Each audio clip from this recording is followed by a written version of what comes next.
I gritted my teeth and shoved him hard. The next second, he yelped in shock and stumbled backward. Marina frowned. She helped Kai to a chair, then walked over to me. She said in a low voice, "What are you doing? Can you not do this right now? If Kai hadn't helped coordinate the dispatch just now, the ambulance wouldn't have gotten here so fast."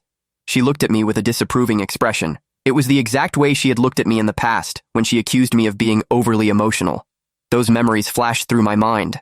I remembered how flustered she had been the first time she held our daughter. I remembered her smile when our daughter called her Mom.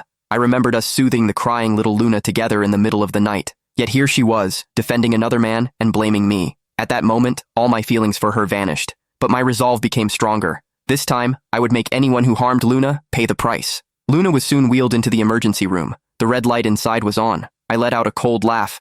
First of all, the ambulance never showed up. It never came. I had to get her here myself. I flagged down a car. Marina seemed shocked when she heard that. I turned toward the nurse's station and said, "Nurse, I need to speak to my daughter's doctor. I have information about what she might have been exposed to." As I spoke, my gaze swept over Kai's clenched fists.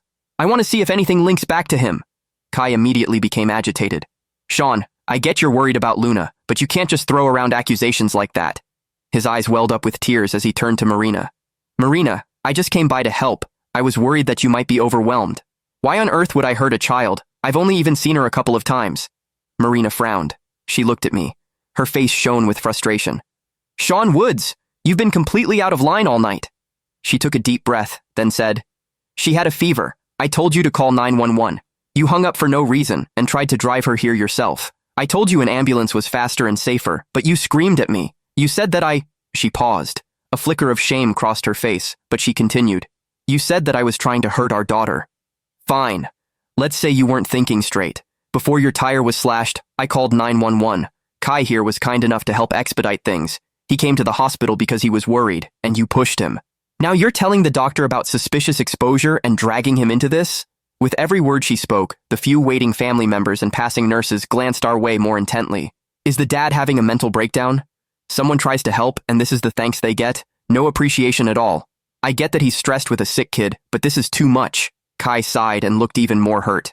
As I listened to Marina listing my faults one by one, cold dread spread throughout my entire body. To her, all my struggle and vigilance tonight were merely me being ungrateful or hysterical. I pulled the brooch from my pocket and held it up before Kai. "This brooch is what popped my tire." "This is yours, isn't it, Kai? How did it just happen to be right next to my flat tire?" Kai's face paled. "I might have dropped it. I was walking around the complex yesterday." "Sean, that still doesn't prove I slashed your tire. That's insane." He turned to Marina. "Marina,